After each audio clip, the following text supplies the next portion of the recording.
Hey everybody, welcome back to 10 on YouTube. Sorry, I almost fell off my bed. Anyway, for this episode of 10 on YouTube, we're going to do a special reaction. It's not reacting to any video or something like that. We're reacting to a Goosebumps book. Yeah, I'm a big fan of Goosebumps. Don't judge me. So, you all know you can't scare me, right? Yeah. No, I don't mean literally that you can't scare me. Although when it comes to horror films, that's true. But, when it comes to screamer videos, like, let's say so-called, scary horror game with that white background screamer or so, that is fucking freaky. Okay, now.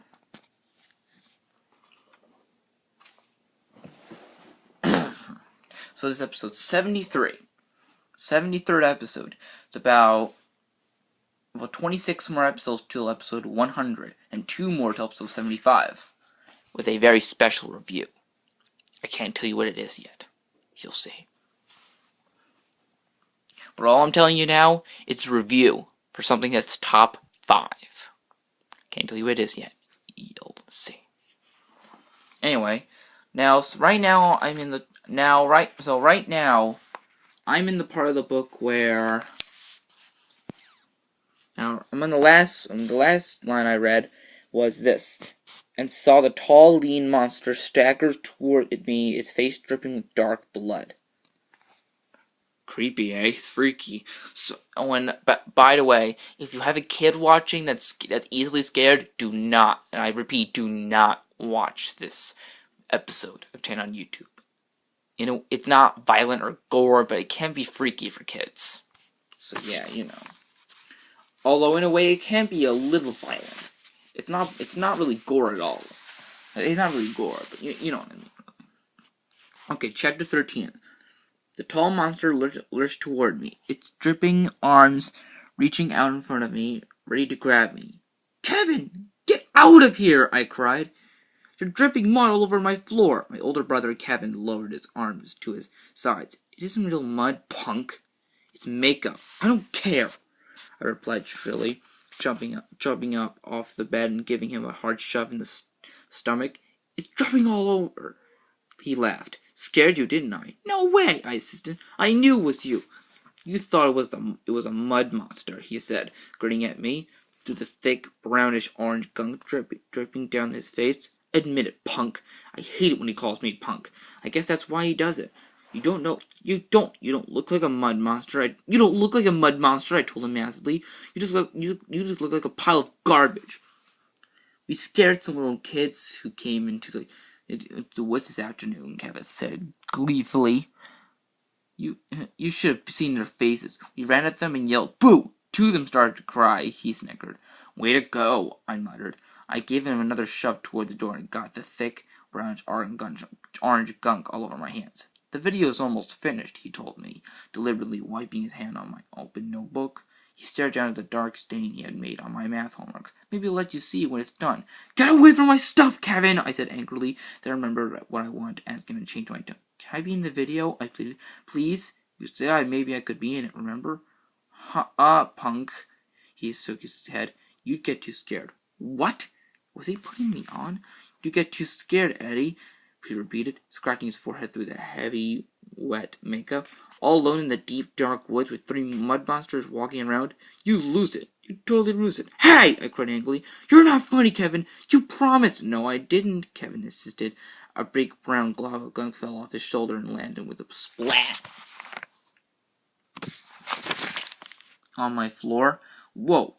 You're going to have to clean that up," he said, grinning meanly. "I'm going to make you eat it," I shouted angrily, crossing my arms over my chest. He just laughed. I suddenly had an idea. "Kevin, will you help me with something?" I asked thoughtfully. Probably not," he replied, still grinning. "What is it?" "Do you have any good ideas for scaring someone?" I asked. He narrowed his eyes at me, and gestured to the brownish-orange stuff covering his whole body. "Isn't this scary enough?" "No. I mean, some other way to scare someone," I said, wondering how to explain. I decided just to come right out of it. "Some friends and I were trying to scare this girl, Courtney." Why? Kevin demanded, resting a globby hand on my dresser top. You know, just for fun, I told him. He nodded. But we haven't been able to scare her at all, I continued. Everything we tried totally bombs out. I sank back into my bed. What did you try? Kevin asked. Oh, a couple of things. A snake and a tarantula, I said. But she didn't get scared. Too small, he muttered. He stepped away from the dresser. I could see that he had left a big brown stain on the side. Huh? What do you mean too small? I demanded. Too small, he repeated. You're trying to scare her with little things. You've got to scare her with something big. You know, maybe something bigger than she is. I thought about what he was saying. It seemed to make sense. What do you mean by big? I asked him. You mean like an elephant? He frowned and shook his head. Eddie, where are you going to get an elephant? I mean like a big dog, you know, a huge growling dog. A dog? I scratched my head. Yeah, let's say this girl Courtney is walking down the street, or she's in the wood, maybe, and suddenly she hears angry growls and snarls. She looks up and sees this enormous dog, its mouth open, its fangs bared, running at her. That'll scare her, no problem. Not bad, I said thoughtfully. Not bad. You're a genius, Kevin. Really, tell me about it, he replied. He walked out of the room, leaving a muddy trail behind him. A huge growling dog, I thought. I pictured it in my mind. I pictured it raising its head to the moon and howling like a wolf. Then I pictured Courtney walking innocently down a dark street. She hears a sound. A low growl. She stops. Her eyes grow wide with fear. What's that noise? She wonders. Then she sees it. The biggest, meanest, loudest, angriest dog that ever lived. Its eyes glow red. It pulls back its heavy lips to reveal a mouthful of pointy fangs. With an earth-shattering growl. It makes it leap. It goes right for her throat. Hold on. Courtney cries out for help. Then she turns. She's running now, running for her life, shrieking and crying like a frightened baby. Here, boy, I called to the attacking beast. The dog stops, it turns around, it walks quickly to me, its tail wagging. Courtney is still crying, still shaking all over. As the dog gently licks my hand. It's only a dog, I tell her. Dog won't hurt you unless it senses that you're afraid. I jumped up from my bed, laughing out loud. It's definitely worth a try, I thought excitedly. Definitely worth a try. Now, who do I know has an enormous, growling, ferocious dog? Well, that'll be found out next chapter.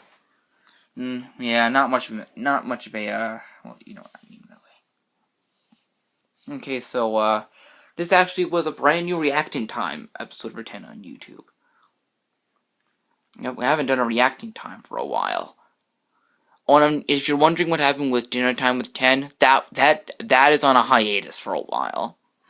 So yeah, see you next time on 10 on YouTube. Bye.